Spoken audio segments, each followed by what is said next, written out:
exponer su tema, por favor. ¿Cómo están? Muy buenas tardes, doctora Pilares, doctora Gómez, doctora López y queridos estudiantes.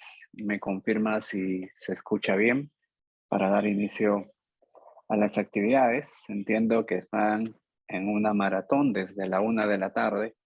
Voy a intentar hacer breve, pero entiendo Escucha que bien el usted. tema es, gracias doctora, un poco agotador, pero la verdad bastante importante. Es una actividad o es un tema que trasciende a las especialidades.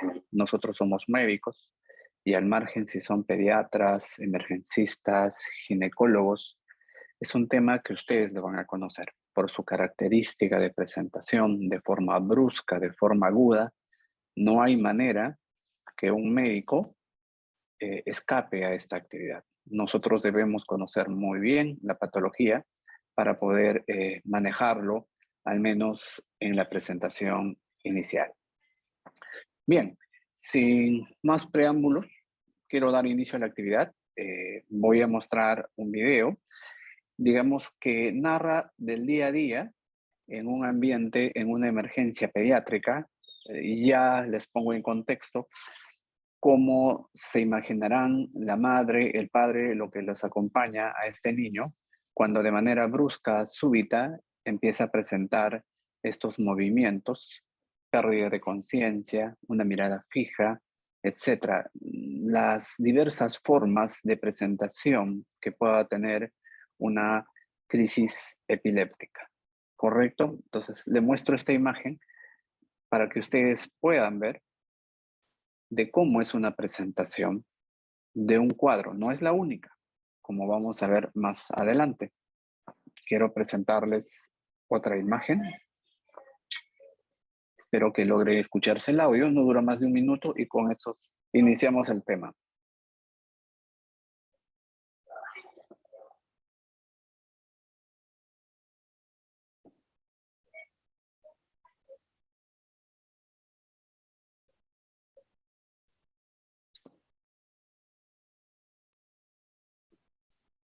¿No se logra escuchar el audio?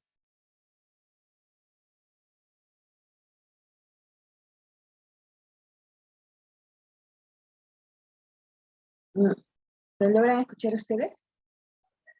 ¿Me confirma si se logra el No, audio, no Grace? se escucha. Ok,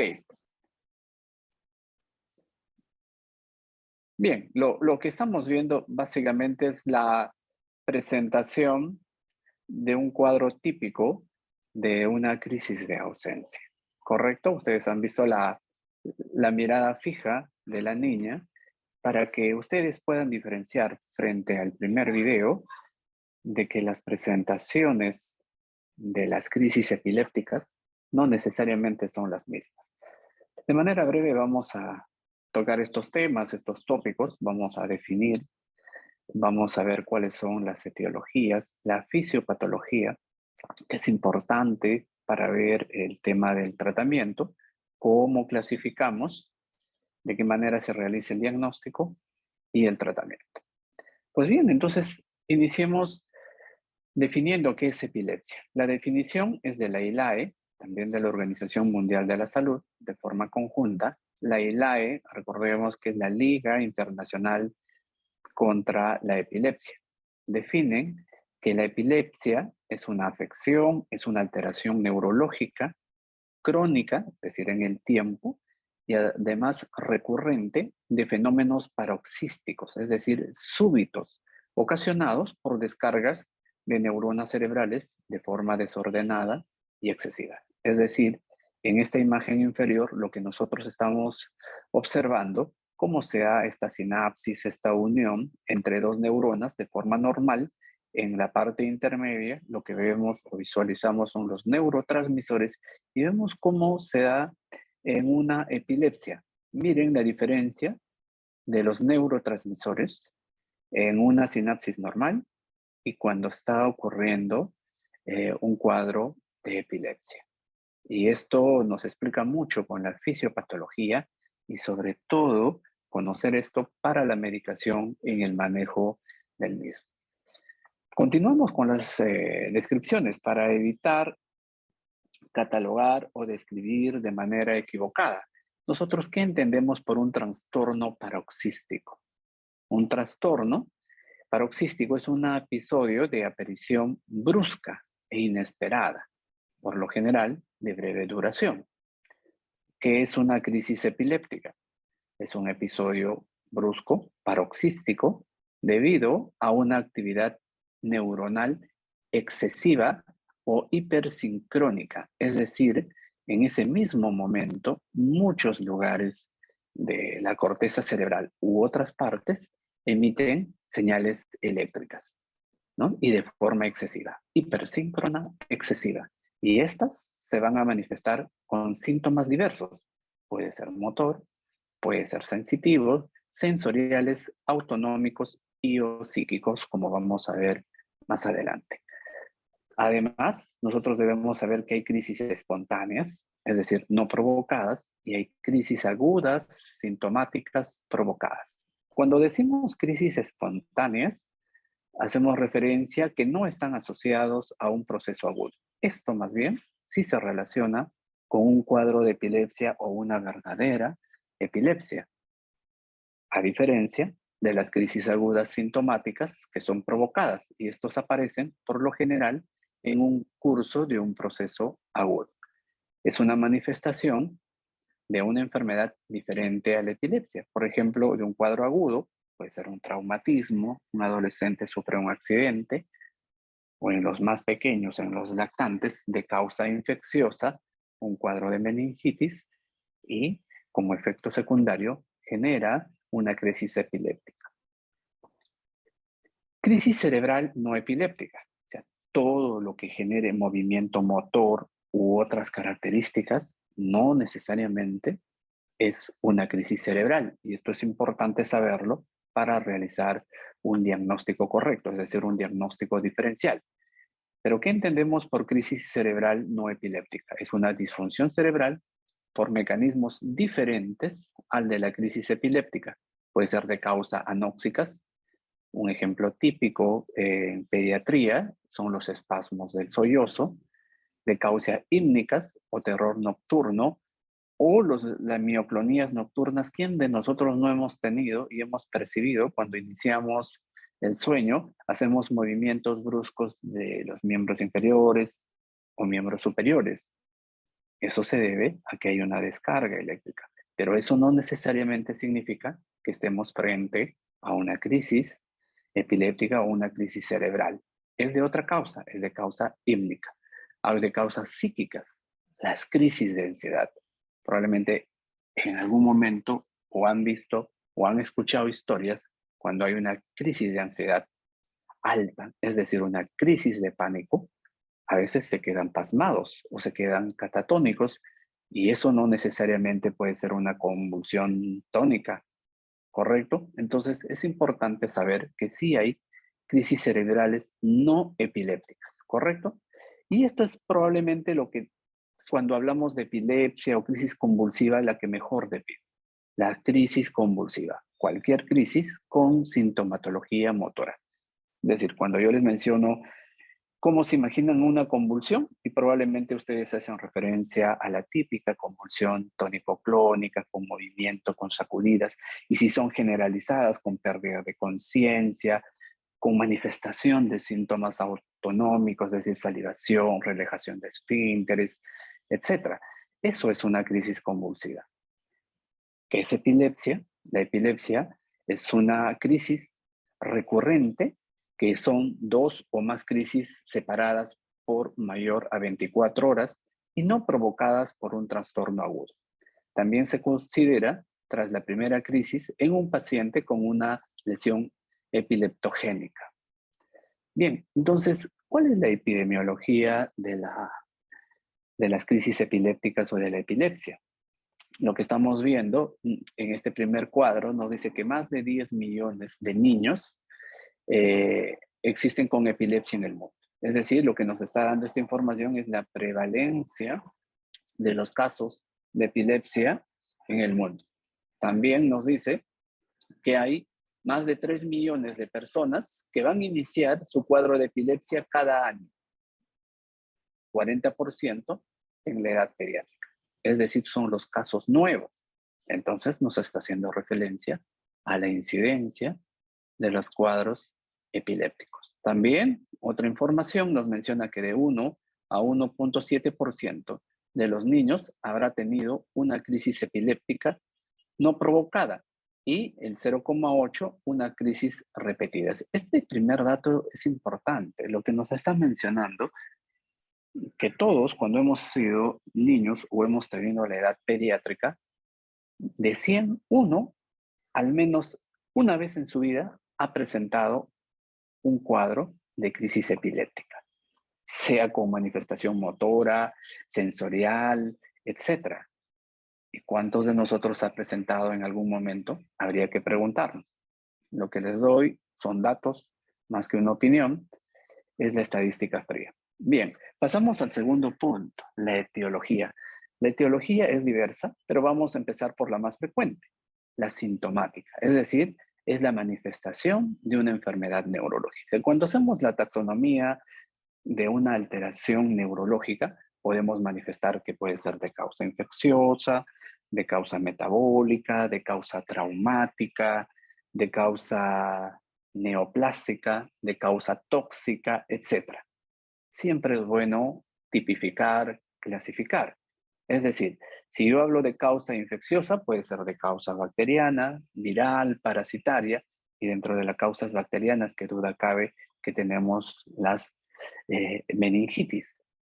Recordarán las doctoras, y probablemente ustedes han escuchado o de repente han visto, que una de las manifestaciones de una meningitis es fiebre alta, trastorno o alteración de la conciencia, que puede ser irritabilidad, y cuando el cuadro va progresando, se manifiesta las crisis epilépticas. Y esto, como menciona, es sintomática porque hay una enfermedad neurológica de fondo.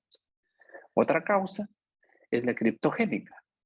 Se asume que hay una disfunción subyacente, no demostrada mediante de pruebas complementarias. Es decir, criollamente me tinca que hay algo, pero hasta el momento no he demostrado a través de mis pruebas complementarias la posible causa. Pero yo asumo, presumo, creo, me tinca que hay una causa de fondo. Entonces, cuando yo describo esta crisis de epilépticas, menciono que es de causa criptogénica.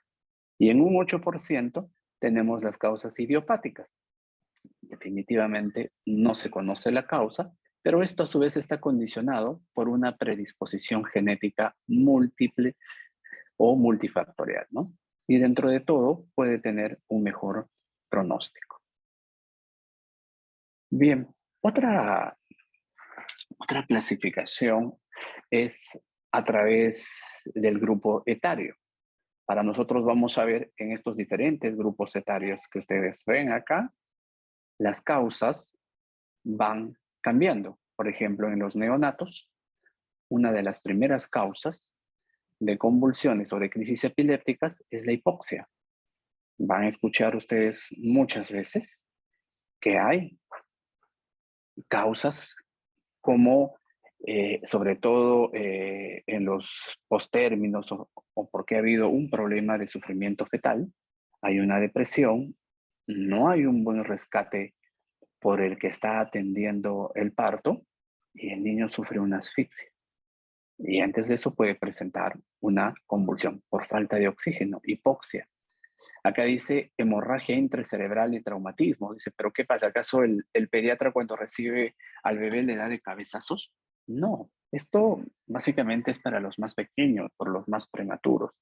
Ustedes cuando ingresan a una unidad de cuidados intensivos neonatales van a ver rótulos como manipulación mínima, ruidos mínimos, es decir, no hay que tocarlo porque el prematuro, porque quítame esta paja, puede sangrar. O sea, un prematuro menos de 1500, la verdad, debemos tocarlo, asistirlo lo mínimo posible en el día, porque un movimiento, una leve sacudida que pueda recibir una mala manipulación por el personal puede ser causa suficiente para que genere una hemorragia y esta a su vez convulsión o simplemente hace apnea y el niño fallece.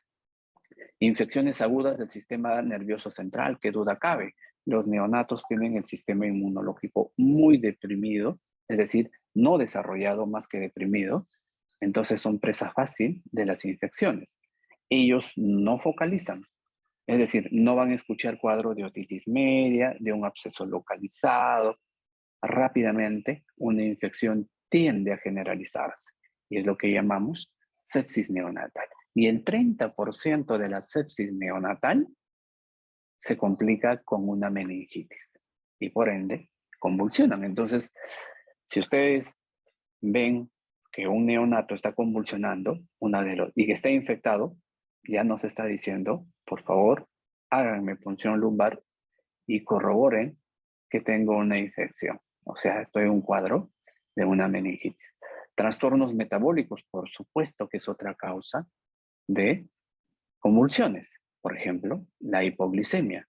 De repente es un niño macrosómico de madre diabética o una cesariada de largo proceso, de un parto normal, y el niño puede tener un evento de hipoglicemia y suficiente para convulsionar. Y mucho cuidado con la hipoglicemia para no menospreciar, porque puede ser un cuadro realmente severo y que deje secuelas. De la misma forma, la hipocalcemia, la hipomagnesemia.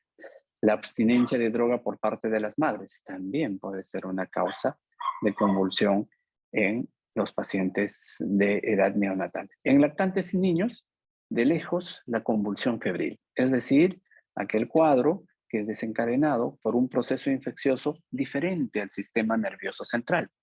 Puede haber también trastornos genéticos, trastorno del desarrollo, traumatismo, etc. En los adolescentes, porque nosotros en edad pediátrica vemos hasta los 18 años, traumatismos, sí. Ya su sistema inmune es bastante competente y es maduro, está al 100%, qué duda cabe.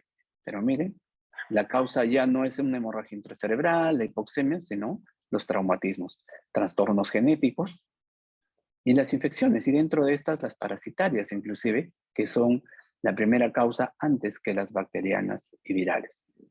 En adultos jóvenes, como es el caso de ustedes, que están en este rango, también los traumatismos, mucho cuidado con el alcohol. Si lo van a dejar, déjenlo de poquitos. Si lo dejan bruscamente, es decir, por abstinencia, pueden convulsionar, ¿correcto? El consumo de drogas también puede ser causa de convulsión. Y bueno, lo pongo en referencia porque la verdad, la convulsión debemos saber de manera transversal, por eso no solo estoy tocando en la edad pediátrica, como vamos a ver más adelante en las características de la convulsión, no solo me limito a la parte pediátrica, porque esto ustedes lo han visto en neurología, lo han visto en medicina, lo ven en pediatría y lo van a ver en emergencias, porque realmente es una verdadera emergencia y en algún momento de su práctica lo van a ver. No hay manera de escaparse, ¿correcto? Más bien todo lo contrario, con mucha responsabilidad enfrentar. Ya puede deberse a una enfermedad cerebrovascular, puede haber una lesión tumoral, puede haber en cualquier edad, pero cuanto más joven, más pequeño, la posibilidad que sea una neoplasia es más alejada. Abstinencia alcohólica, otras enfermedades degenerativas del sistema nervioso central. La fisiopatología. Hay teorías de la posible, o digamos, nos trata de explicar de qué manera se produce este fenómeno de las crisis epilépticas. Tenemos tres. Una, que es la alteración de la síntesis energética. Cuando hablamos de síntesis energética, hace referencia a dos cosas: oxígeno, glucosa, ¿correcto?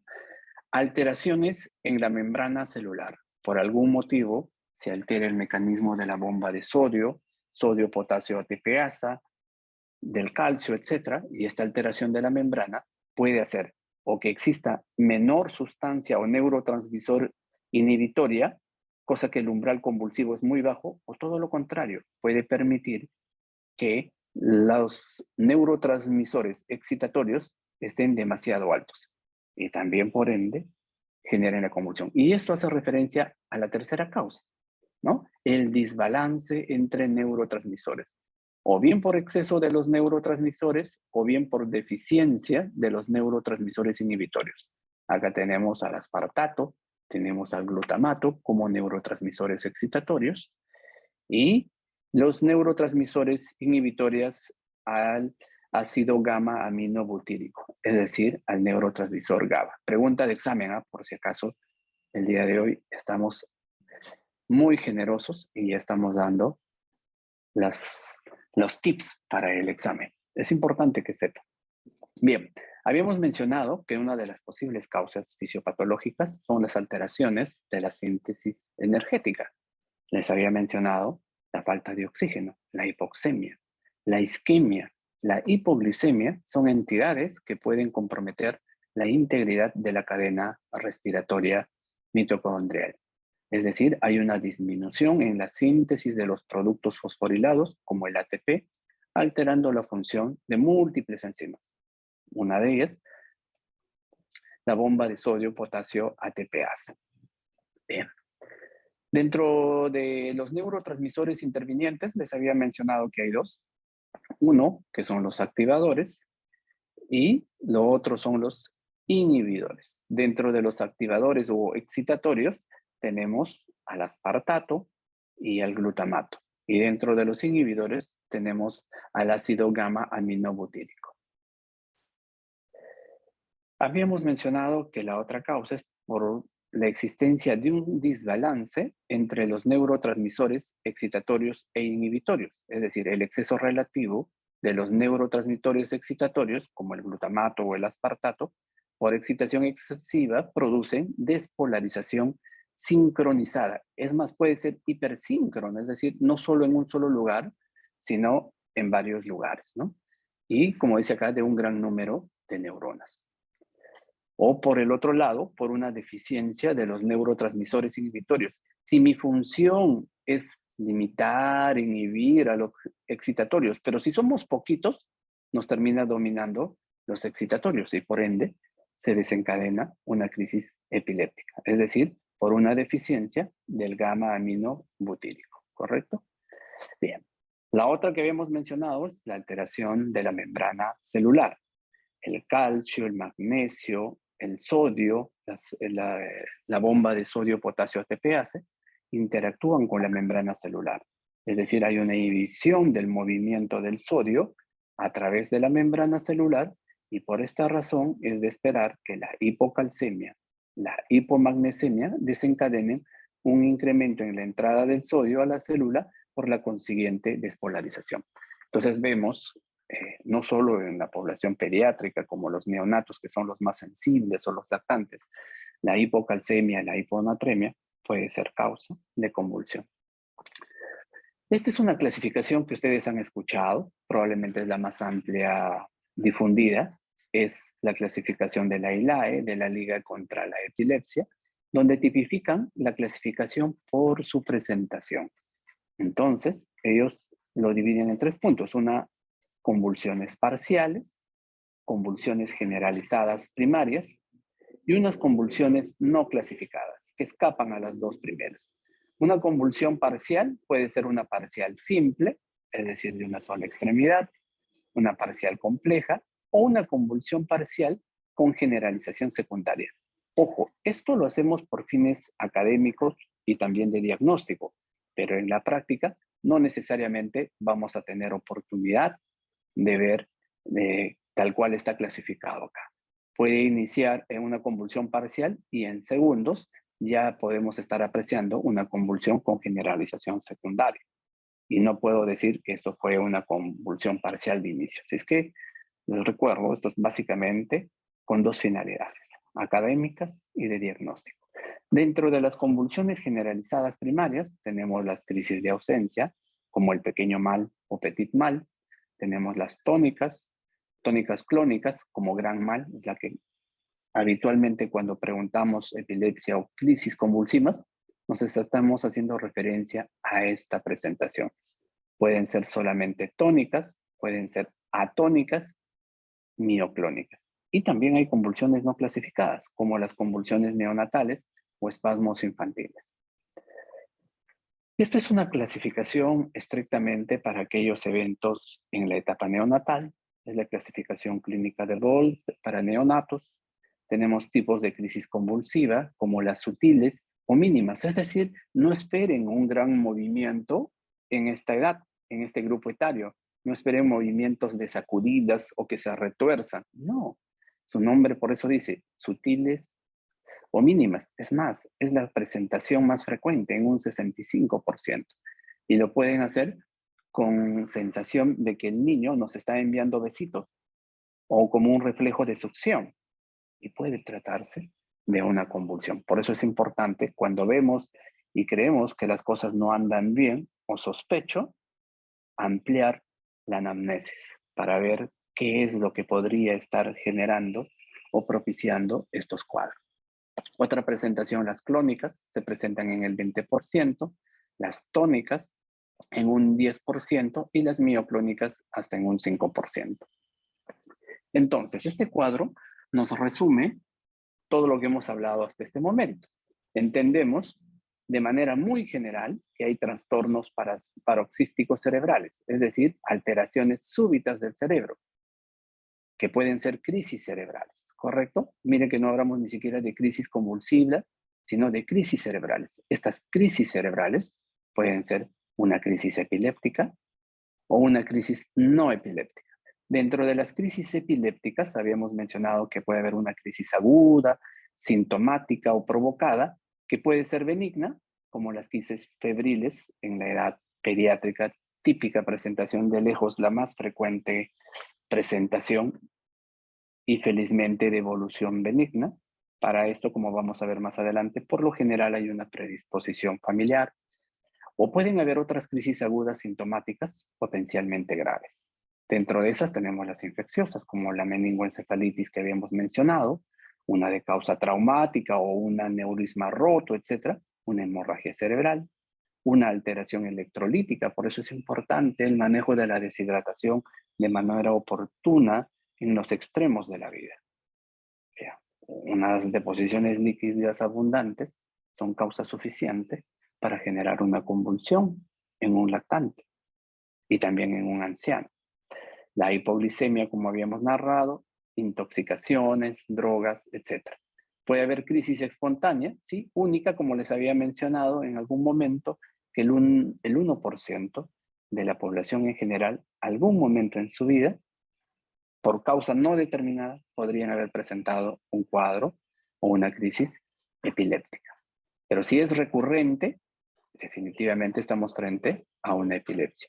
Y por el otro lado tenemos a los que nos pueden confundir, el diagnóstico diferencial, a las crisis no epilépticas. Pueden ser anóxicas, como les habíamos mencionado, esos espasmos del sollozo que los niños en general a partir del año de vida en su mañosera y súbitamente dejan de respirar y al momento caen y simulan que estaríamos frente a un cuadro de una crisis epiléptica. Habíamos hablado de las hípnicas, como que se dan en el terror nocturno o las mioclonías nocturnas cuando nosotros estábamos iniciando la primera fase del sueño, es decir, del pase de la vigilia a la primera etapa o el primer plano del sueño.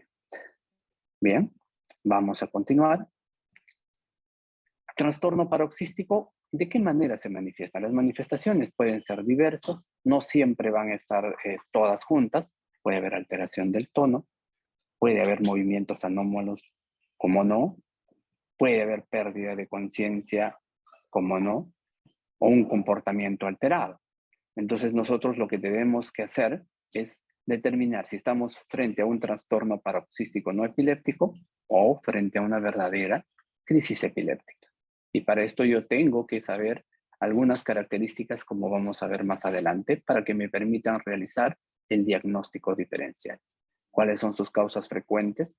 Y ya sabemos que esto es un error diagnóstico habitual, los cuales lo que van a generar es esto, una iatrogenia farmacológica. Es decir, vamos a someter a un paciente pediátrico a un tratamiento mínimo de 6 meses o a 2 años. Entonces, mucho cuidado con los diagnósticos.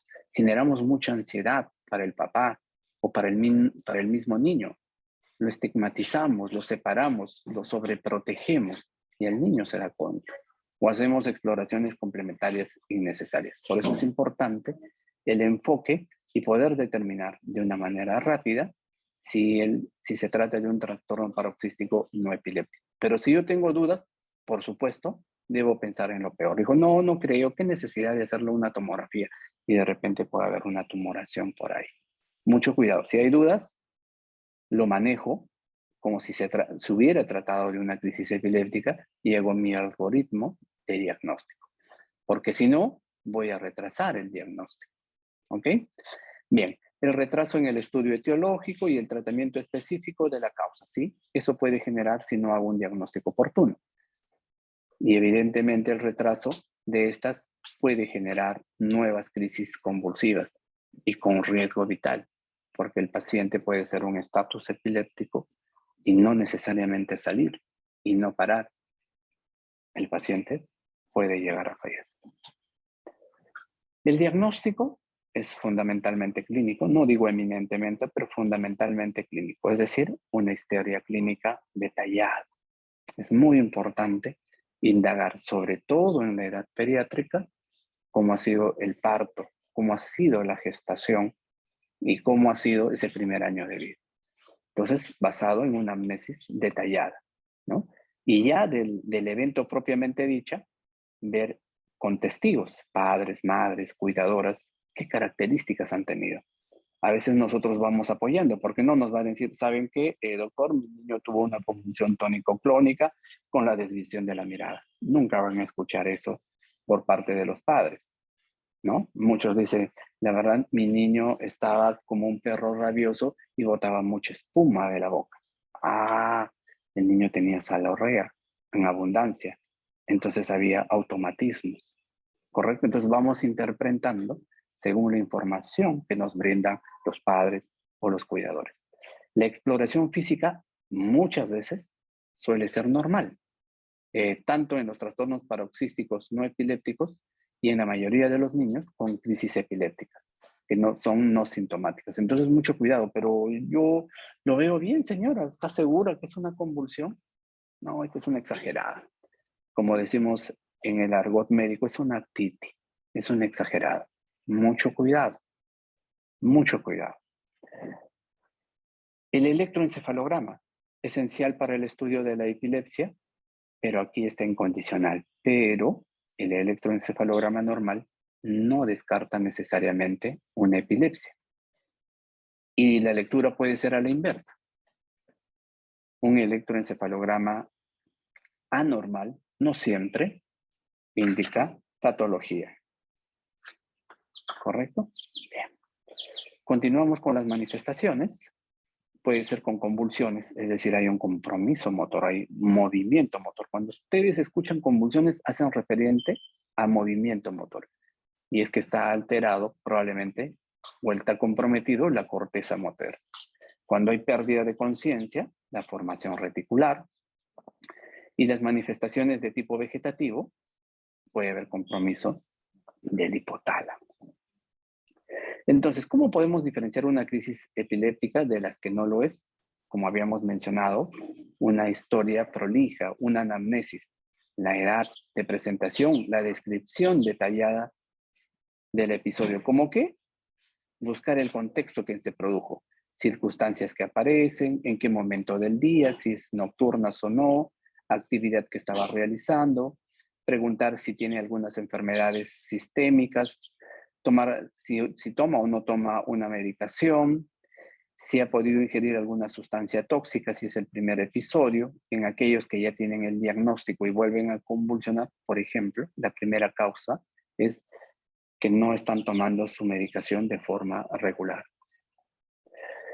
Antecedentes personales. En la edad pediátrica es importantísimo ver la etapa de la gestación, el nacimiento, el posparto, y como entenderán, el niño los primeros días de vida, el primer mes de vida, es difícil para un padre, para una madre, para un cuidador, si efectivamente está normal.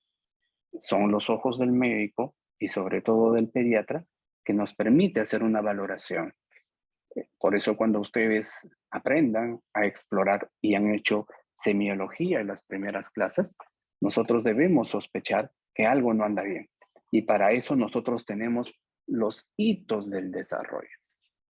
¿no? Tenemos los hitos del desarrollo desde el punto de vista neurológico, la parte de la motricidad gruesa, la parte de la motricidad fina, vemos cómo está el lenguaje, el niño ya llora, el niño guturea, el niño silabea, palabrea, etcétera. Vemos, y para yo poder evaluar, definitivamente tengo que conocer cómo se da este proceso. Y de esa manera rápida yo podría percatarme. Digo, los niños a los 3 meses tienen control cefálico. ¿Y este niño por qué no controla? A los 6 meses ya deben estar sentándose o iniciando la sedestación y veo que ni siquiera tiene control de tono del tronco. Algo no está marchando bien, ¿correcto? Crisis previas, qué tratamiento está recibiendo, etcétera. Historia familiar, si hay historia de epilepsia. En la historia familiar, sobre todo en la presentación más común, que es la convulsión febril, es importante indagar. Síncopes como diagnósticos principales, es decir, presencia de cardiopatías. Hay que tener en cuenta también que en casos dudosos, la grabación de los episodios puede facilitar el diagnóstico. A nosotros, que ya tenemos algunos años en el negocio, nos ha ayudado bastante de que todos tengan un celular en la casa y no hay celular, al menos de estas actuales, de estos smartphones, que tengan cámara para poder grabar. Entonces nos permite ver si efectivamente eso no es una convulsión, porque a veces, muchas veces llegan a nuestra emergencia, el niño está normal y decimos, señora, venga por consultorio. Y la mamá se va con una frustración, con un enojo, con una cólera, porque por supuesto se trata de la vida de su niño y de repente como lo vemos rápidamente y creemos que está bien. Y si por ahí tienen el video y nos dicen definitivamente, y de repente por la presentación y por el tiempo puede ser algo grave. Entonces, mucho cuidado. Nos ayuda bastante de un tiempo a esta parte que graben las mamás. La pérdida de conciencia o desconexión del medio, puede haber movimientos involuntarios, la incontinencia de esfínteres o la somnolencia posterior pueden estar presentes también en los trastornos paroxísticos no epilépticos. Mucho cuidado. Continuamos con la parte de la anamnesis del episodio propiamente dicho. Nosotros buscamos conductas inmediatas anteriores, es decir, sensaciones o síntomas previos, como prodromos, es decir, si hay signos sensoriales, luces, sonidos, algunos síntomas o signos como sensación nauseosa, mareos, etc. O algunos factores precipitantes, como el dolor, la frustración, traumatismos, cambios posturales o el calor sofocante que pueden producir algún tipo de trastornos paroxísticos, estímulos luminosos. O sea, crean que sí puede desencadenar una crisis, auditivos o táctiles inesperados, por lo general pueden generar una crisis epiléptica. Por ejemplo, en la crisis de ausencia, una manera de hacer un diagnóstico es hacer hiperventilar al niño, coger una hoja de papel y hacerlo soplar. Y después de 20, 30 segundos, esta actividad aparentemente sencilla puede mostrarnos a un niño con una crisis de pequeño mal, una crisis de ausencia. Habitualmente eso echamos mano de esta estrategia cuando nosotros vamos a hacer su electroencefalograma. Características del episodio. Hay que caracterizar esta presentación. ¿Cómo fueron los signos motores? ¿Fue focal? ¿Fue generalizado? ¿Fue sincrónica o asincrónica en relación a los semicuerpos? ¿Fue arrítmico o no fue arrítmico? ¿Presentó signos sensoriales? ¿Hubo alteraciones autonómicas como pupilas dilatadas, incontinencia, palidez, precedido de vómitos, etcétera? Signos sensitivos, cómo estaba el estado de conciencia, el tono de los párpados generalmente están relajados, tienen una mirada fija, ¿no es cierto? Pero si yo veo que es fuertemente cerrado, estamos hablando de una supratentorial. Es el término que nosotros usamos cuando es un cuadro fingido, generalmente en la población de adolescentes, ¿no? Una ganancia secundaria. Se peleó con la enamorada, se peleó con el enamorado, y los jóvenes a veces vienen con esos cuadros, simulan cuadros convulsivos. Les comento que no es raro, es ver en la época escolar, generalmente a fin de año, ante la posible reprimenda de los padres, los niños simulan estos cuadros y llegan a nuestras emergencias con la preocupación Nosotros cuando hacemos una adecuada exploración fácilmente nos damos cuenta si es fingido o es un cuadro real. Si hay signos de focalidad neurológica en la crisis o posterior a la crisis, como la parálisis de Todd, por ejemplo, cómo se ha dado el final, si es brusco o no, o si es progresivo, y una duración aproximada para ver si estamos frente a un estatus o no. Sintomatologías posteriores, si hay una recuperación inmediata, si hay somnolencia, desorientación. Generalmente esto lo vemos en las crisis convulsivas tónico-clónicos generalizadas. Hay una amnesia del episodio, dificultad inicial para comunicarse verbalmente, algunos signos neurológicos focales, como la paresia de Todd. El niño o el paciente no puede elevar, tiene una parálisis temporal de las extremidades superiores. Entonces, todo eso nosotros tenemos que evaluar. Aquí vemos en este gráfico los tipos de crisis. Aquí hacemos referencia a una crisis con clonus, acá una tónica y acá una atónica. Es como un helicóptero que le cambió el combustible, estaba conversando y súbitamente se desploma el paciente. Entonces acá tratamos de dar algunas características, como las crisis epilépticas generalizadas. Dentro de ellas tenemos las crisis tónicas. Las tónicas son contracciones musculares mantenidas, ya sea por segundos a minutos. Generalmente son simétricas y bilaterales que causan caída. Puede seguirse de clonías, es decir, inicia como una crisis tónica y al final continúan con una crisis tónico-clónica. Las crisis clónicas tienen dos etapas, una de contracción y otra de relajación muscular, repetidas con cierto componente rítmico. Hay una disminución progresiva de la intensidad y frecuencia al remitir. Tenemos las crisis tónicas clónicas generalizadas. Este nombre de generalizadas nos está haciendo referencia que hay síntomas autonómicos prominentes. ¿Como cuáles? Miren, cianosis. Puede haber apnea en los más pequeños. Por eso, una manera de determinar si estamos frente a una verdadera crisis convulsiva, sobre todo en los más pequeñitos que pueden ser sutiles, es ponerlo el oxímetro de pulso. Si vemos que está desaturando, nos puede estar corroborando que estamos frente a una crisis epiléptica. Puede haber, de hecho, no es que puede un aumento en la frecuencia cardíaca, hay una taquicardia, hay una hipertensión en ese momento. Se puede producir mordedura de la lengua, hay incontinencia, relajación de esfínteres en los pacientes más grandes y posteriormente un estupor postcrítico que puede durar minutos. Y si es que vemos que pasado las 2 horas no revierte y está muy confundido o sigue con el trastorno, sospechen que la causa es infecciosa y de fondo puede haber un cuadro infeccioso tipo meningitis.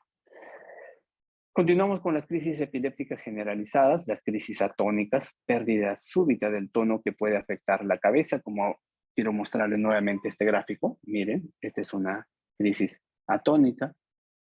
Estamos viendo que hay una pérdida súbita del tono que afecta cabeza, tronco, extremidades y frecuentemente hay una caída. Hay las crisis mioclónicas, sacudidas musculares que son bilaterales, simétricas, súbitas y breves, que causan desplazamiento sin alteración de la conciencia, más frecuentes en los miembros superiores y suelen afectar durante el día. Pero también pueden provocar caída si afectan los miembros inferiores. Otra de las presentaciones frecuentes en la edad pediátrica, pregunta de examen, las crisis de ausencia, así como las crisis febriles. Desconexiones de inicio súbito, como habíamos visto en el segundo video al inicio de esta presentación, con detección de la actividad, mira que son breves, de 5 a 15 segundos. Aquel niño que tiene una mirada perdida, se le caen las cosas, aparentemente se desconecta o está soñando despierto, mucho cuidado, puede tratarse de una crisis de ausencia. No se pierde el tono muscular, puede asociarse a fenómenos motores discretos como parpadeos o elevación de la mirada. Ceden bruscamente, recuperando la actividad previa sin consecuencia del episodio. Pueden sospechar al notar una interrupción de su actividad. Hay ausencias atípicas. El inicio y el final menos brusco pueden ser más prolongadas y puede existir también una confusión posterior. Las crisis epilépticas focales, me parece que no hemos prestado atención en los gráficos. Voy a retroceder.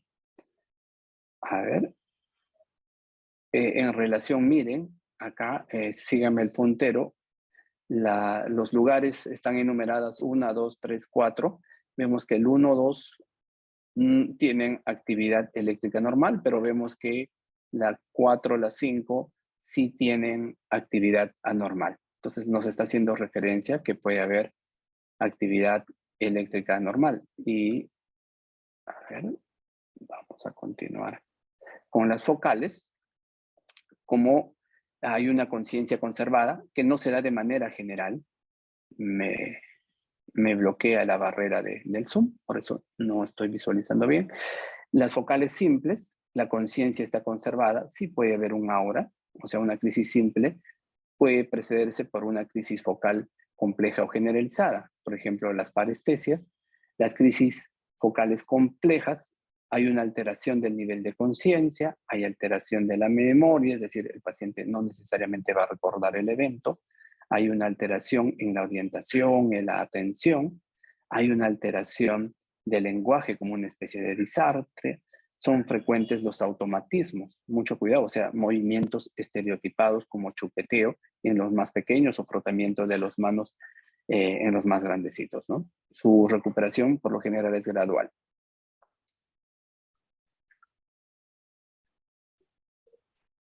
Bien. Esto es más para presentación adulta, digamos manifestaciones clínicas variables relacionados con las funciones del área cortical según se origina, es decir, puede haber autonómicas, palpitaciones, arritmia, hambre, sensación epigástrica, suelen formar parte de la crisis de otra semiología, puede haber vértigo, afasias, hay una crisis epiléptica gelástica, una risa inmotivada y de la nada, y si ustedes en algún momento han visto esta película, puede ser el Joker, que tiene una risa particular y hace referencia o describe de una manera clara a esta presentación gelástica, ¿no? Este está loco, se ríe de la nada y él se da cuenta que no lo puede controlar y es que justamente hace referencia a una crisis epiléptica gelástica o puede ser hipermotoras. Hay una actividad motora compleja, estereotipada, vocalizaciones y cambios autonómicos. En pediatría sí vemos esta presentación. Ya vamos a ir terminando. Sé que tienen clases a las 6. Voy a terminar ya en breves momentos. Las crisis epilépticas inclasificables. Tenemos como el síndrome de West, que presentación es en salvas. Tenemos las crisis sutiles en el recién nacido y en el lactante pequeño, como habíamos mencionado cuando hacíamos la clasificación de Ball. Y quería llegar a esto, las crisis convulsivas febriles, de frecuente presentación en la edad pediátrica, pero no es difícil tipificarlos. Cuando yo hablo de convulsión febril simple, tiene que tener algunas características. Esta crisis convulsiva es generalizada, no confundir, que dice simple, es generalizada, tiene una duración inferior a 15 minutos, es única durante el episodio febril agudo y generalmente las crisis convulsivas febriles se presentan entre los 6 meses a 5 años. Y una condición importante que debe de tener para poderlo tipificar, no tiene que tener una alteración neurológica. Es decir, el episodio febril se origina fuera del sistema nervioso central. Entonces, ¿y qué es la convulsión febril compleja? Es una crisis convulsiva parcial.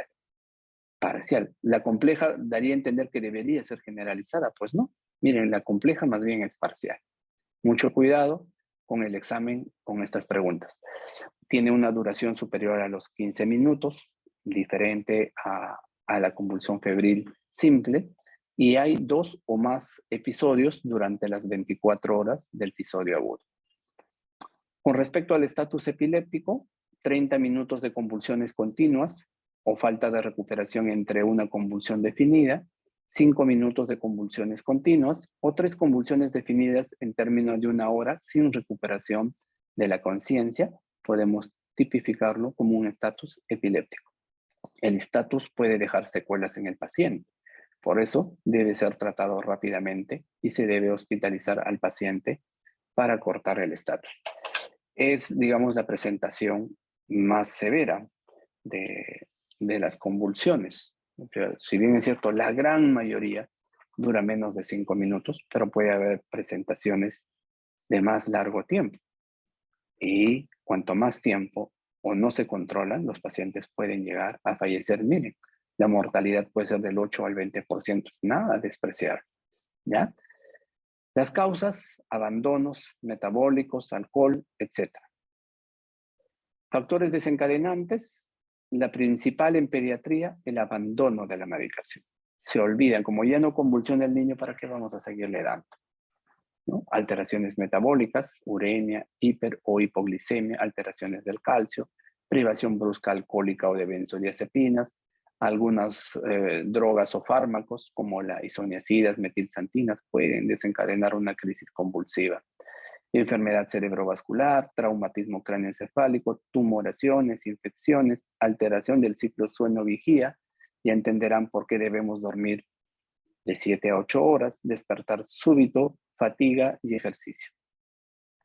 El diagnóstico habíamos mencionado, una historia clínica detallada, una exploración, un examen físico importante, buscando si hay una causa secundaria, por ejemplo, una tumoración que nos podría explicar qué es la causa primaria de la convulsión, pruebas complementarias como analítica bioquímica, hemograma, perfil de coagulación, electroencefalograma, tomografía, punción lumbar es importantísimo, la punción lumbar sobre todo cuando estamos frente a la sospecha de causa infecciosa, una resonancia magnética que es más sensible y específica que el ataque.